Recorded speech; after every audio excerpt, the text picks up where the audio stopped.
Welcome to the Sales SOS podcast, where we answer your sales distress calls.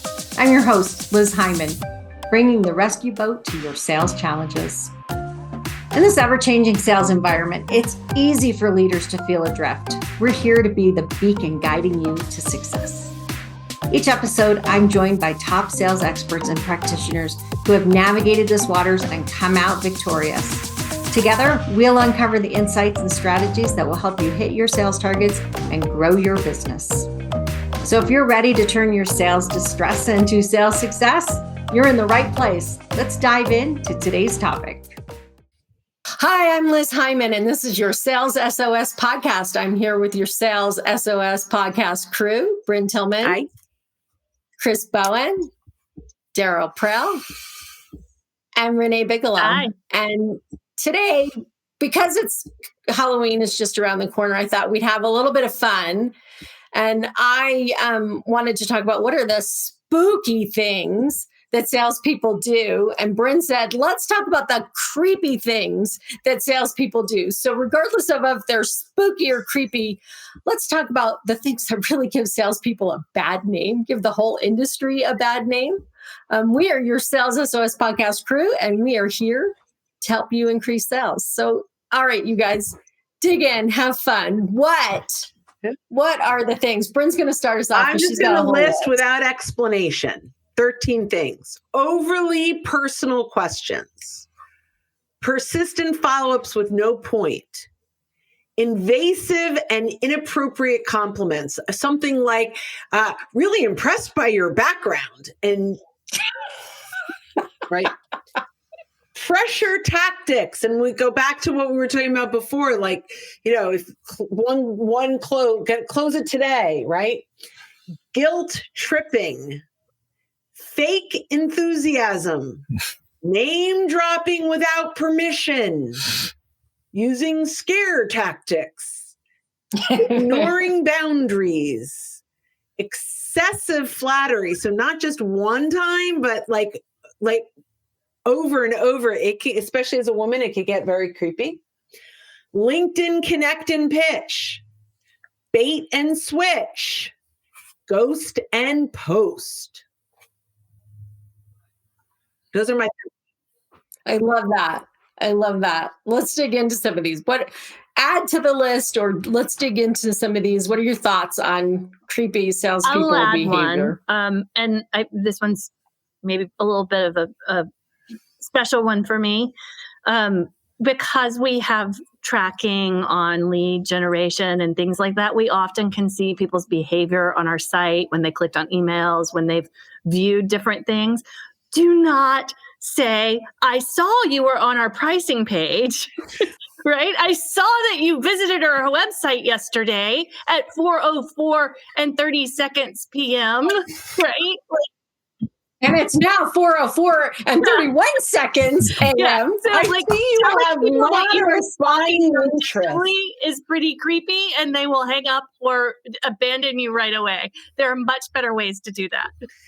Yeah, I had a call that said, I see you have moderate buying interest. That's what their CRM told them about my activity. Yeah. Okay. That goes from creepy to just not too bright. I just said not anymore. Interest in me later. I'm cured. Yeah. What else have you got? I mean, you guys are going to rock. I mean, I don't, how do I put this carefully? I strongly suspect that the women are going to have way more of these than we men are. That's my gut feeling. I didn't have 13. I had a handful. I had nonstop views of my profile. Once or twice I get it. After a while, that's just creepy. Wanting to text me outside of office hours, and then the conversations go everything except related to the actual deal we're talking about. That was just not good. Bryn hit this one. I had it as well. Sucking. I called it sucking up. I think Bryn, you might have said lots of flattery, but I called it just outright blatant suck up. I'm going to change it to that. Thank you. cliche messages and frameworks that are the flavor du jour on use this format and this wording, and you'll get a 25% response rate. And they think they're being original when I get it. That's not so much creepy as it is just annoying and disingenuous. I would like to say nonstop flirting, but unfortunately that doesn't happen for me, but I suspect it does with others. So there you go. I will say from a buyer point of view, hitting my personal cell phone without permission, whether it's a phone or a text. Yes. Like if you're going to or my Facebook or my Instagram or something like that is very clearly, if you look at a social media account, it's very clearly just me and my kids or something like that. Like, and I'm not talking or posting about work, like not the right channel. It's going to tell me I don't want to do business with you if you can't respect the boundary from the very first time I interact with you, right before I buy the sale. If you can't respect a boundary, what the hell's going to happen? Oops, sorry. What the heck's going to happen after we start doing business together? I was the one today. So I will tell you, even my cell phone is my cell phone. It's my personal and my business. If somebody texts me and they don't have permission, I block them. Good for you. They don't have permission. You can reach out to me in a number of ways, but you do not have permission to I did the same as Renee. Like for me, Facebook is friends and family. I keep that one, right?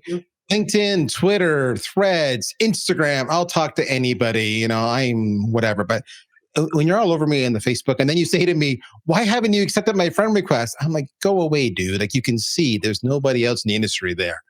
So yeah, that's it.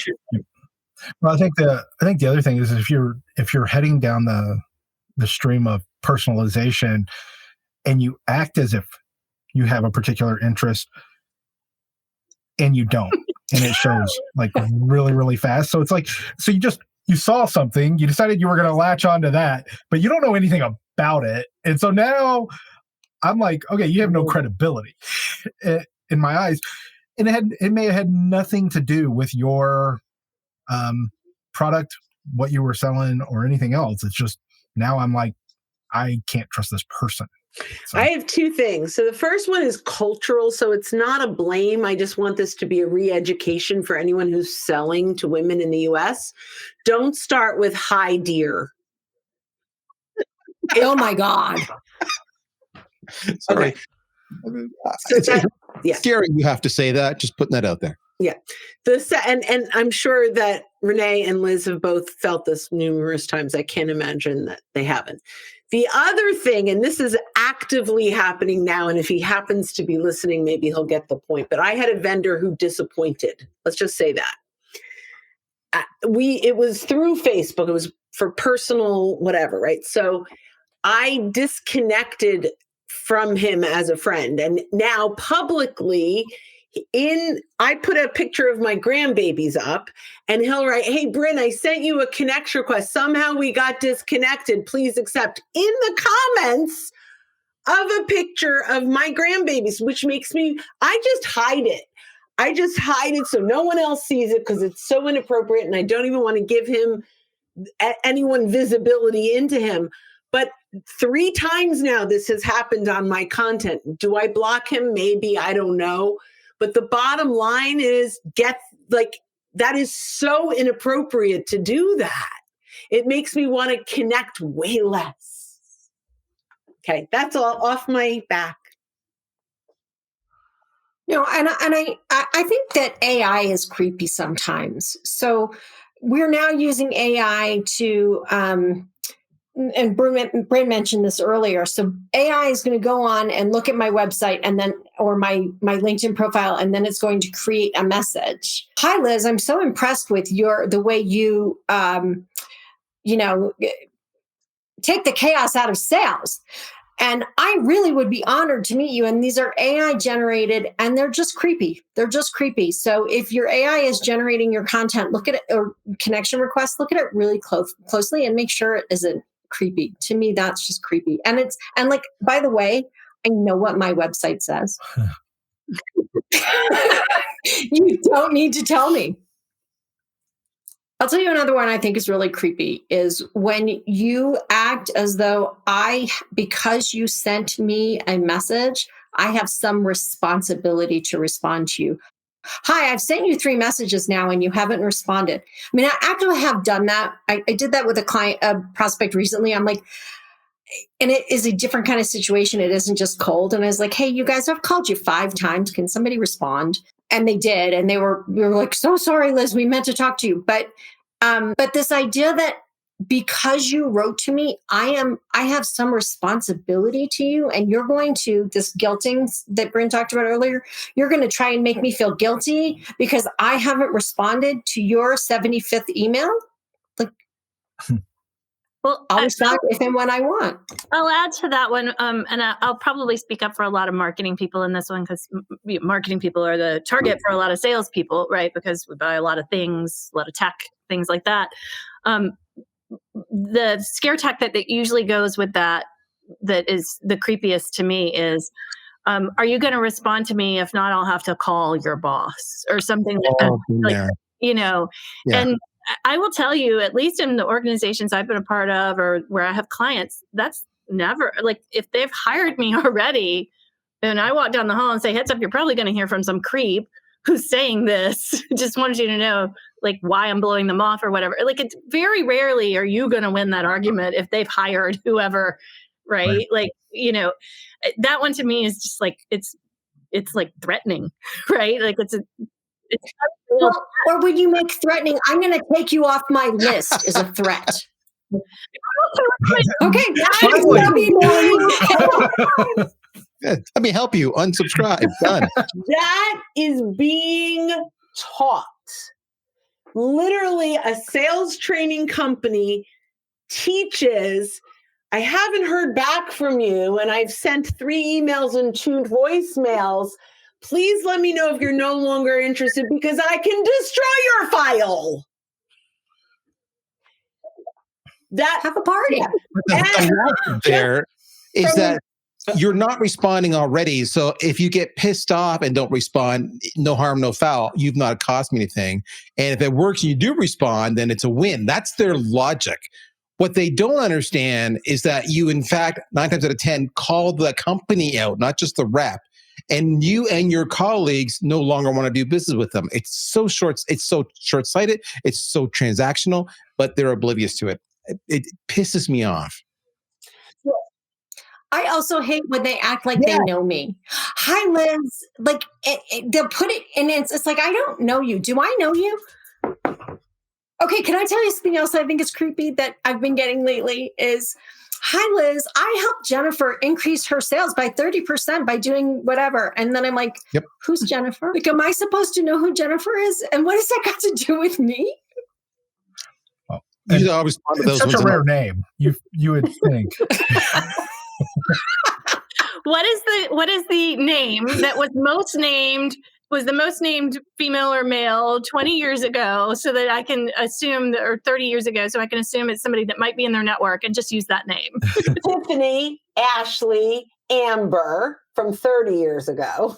There you go. And just put that in there, and then they'll assume that it could be one of 4 or 5 people, and you're trying to figure out which one. Insane. Bryn, I'm curious, you had Ghost and Post as one of yours. Yes, that's a big one. So Ghost and Post is a couple of things, right? Number one, I put out content. I never re-engage with the people that are engaging. So people put in a comment and I don't go back and comment. And on average, there should be double the comments of your commenters because you should be commenting on everyone's comment. I know I said comment a lot, but I mean it. The other thing is the Ghost and Post in that we put it out there and hope and pray that people show up. We need to invite people to engage on our content. And so, the only way we're going to get people to our content initially is, number one, engaging on their content. LinkedIn will reward you. The more you engage on other people's content, the more they'll see your content. So that's number one. So you have to be active. You can't just post and think people are going to show up when I'm not showing up for them, right? So that's really important. And when you put out content and there's zero activity, and then you put out more content with zero activity, when people get there, it's a ghost town. they go, oh, they have 17 articles, 1 like, 2 comments, 3 reactions. And like, that's worse than no content at all. Okay. I think I'm a spooky ghost imposter. I have Sorry, a Liz. Has anybody ever called up the sales rep's boss and say, I just got to share this experience I had with your rep? I haven't called them, but once or twice I've gotten an email so egregious that I've forwarded it and just said, you've got to sequence an automation, or like I try to be as gracious as possible and just say, you've got a sequence or an automation or something that's gone haywire here. Right.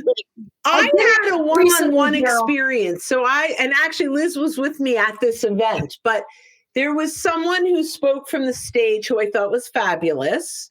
And actually there were 2 people, both that had C-suite groups, and I was interested in joining one. So I reached out to both of them. They signed, the first one sent me a calendar invite while I was still at the event to schedule a time with their sales rep. I came home, I had a conversation with the sales rep, and they did everything we talked about.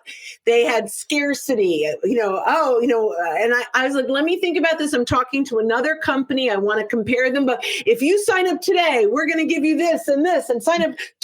And I just said I had another company to talk to. And he was so aggressive, and I had my note taker in the meeting. I sent my note taker to the CEO. Nice. See the whole video, and he came back and he's like, I am so sorry this was your experience. And by the way, I signed up with C-Suite Network at $1,000 a month. So my business went elsewhere. Just saying. So sharing that. I actually had on LinkedIn 5 people from the same company connect with me in like 2 days that were all trying to sell me something. And so I found the CEO and wrote to the CEO and said, hey, maybe you guys should check like who's contacting who, because this is crazy. And his response was, oh, well, I'm so glad you contacted me. So are you going to buy from us? I'm like, no, because you're annoying me. Tell them to stop connecting with me, or I'm going to block them. I don't even know why you connected with me yet. So, right? So anyway, the scary thing about this is exactly what Bryn talked about, which is there are people out there telling salespeople to do these things, to be creepy, to be aggressive, to threaten, to manipulate. They're out there teaching it. And there's a guy, Bryn, you and I saw on the stage at Sales 3.0, who now is doing TikTok videos that go on to Facebook. And I watch the stuff that he does. And what's really fun is watching the comments about what he's doing, because he keeps showing up in my feed. And the people are just like, this is gross. This is rude. I wonder if it's the same disgusting company. I don't think it is, though. No, it was somebody who was doing sales training, and he's all over. I mean, he's TikToking like crazy, and he's TikToking out spooky, creepy, yucky stuff that we don't want salespeople doing. Yes, you can manipulate people into making a buying decision. You can do that. You can threaten some people into doing stuff. You can frighten some people. Is that who you want your customers to be? And is that the reputation you want your company to have? Because every one of those salespeople out there in the field is the reputation of your company. Well, and I will never buy from somebody who treated me the way though he's suggesting you treat people. And I would never buy from a company. I was in one of those calls where I had somebody recently trying to sell me a virtual assistant. And he was like, if you don't buy it today, then the price doubles. And I'm like, well, I don't make decisions like that. I never make a decision in the moment. I had a car dealership do the same thing to me the other day. I'm like, I do not make decisions like that. I guarantee you, I will not make a decision today. Well, then you're not going to get. I had a car dealership do the same thing. And I was just like, you can use your scarcity tactics, but they're not going to work on me. That's not a trigger for me. I had a car dealership call my husband. Oh my God. So I had a car dealership do that to me recently, and I bought the same car for less money somewhere else. And then he emailed me and said, we still haven't sold this car. We're willing to negotiate. I'm like, well, you should have been willing to negotiate when I was willing to buy. Well, I'd like to add on to the very, very good point that you made, Liz, about reputation. I can't, as a representative of brands, I can't go without saying this. It's more than just your reputation. It's more than just the impression that person leaves, like what we think of that person. It affects your brand. Right? Reputation is a piece of that, right? But it affects your brand. Your brand is not a logo, an identity, a slogan, a saying. It is not those things. Those are pieces that we use, right? But your brand is a sum of the experience that people have with your brand. And often all of these examples that we just gave are the very first experience that someone is having with your brand. And if they're that bad, it's also the last experience that someone is having with your brand, right? So it is a much bigger problem. So when each of us have shared that we shared something back that was particularly egregious, we actually were showing love to that brand. Like there was something that made us feel like somebody needed to know that like this doesn't seem to match with what I think the impression of your company is with the experience I just had. Like, here's a flag for you to kind of see that, right? Like, it really is a big deal, and it goes beyond just sales. Like some people, like you said with that training, will say like, oh, well, they just have a different sales philosophy. No, this impacts your brand. It's not just a sales philosophy, right? If you have somebody and you're like, oh, but they hit their numbers. Okay, but it won't do you good in the long run, right? Like your brand will become being known for that because it is the first and often the last experience, if that's the type of experience that people have. Well, and like we talked about in the last episode, part of your brand is that you discount at the end of every year. That becomes your brand if you discount at the end of every year. So all of these things about your company become your brand, and it does follow you. All right, you guys, any last thoughts on spooky, creepy salespeople? Reps, if you know another rep who's spooky or creepy, tell them. Just tell them. Reps, if you know another person who's spooky or creepy at a competitor, make sure you're doing the opposite because it's really easy to shine. I love it. Send them a link to this podcast. No, I'm going to follow the same Polygon. You just look so much better. It's like this easy brand halo that you get. Yeah, employ my C's: curiosity, creativity, compassion as you're having these conversations. Yeah. If your sales manager is telling you to do these things, you may be at the wrong company, or you may need to reach up to your sales leadership and say, hey, is this really what we want to be doing?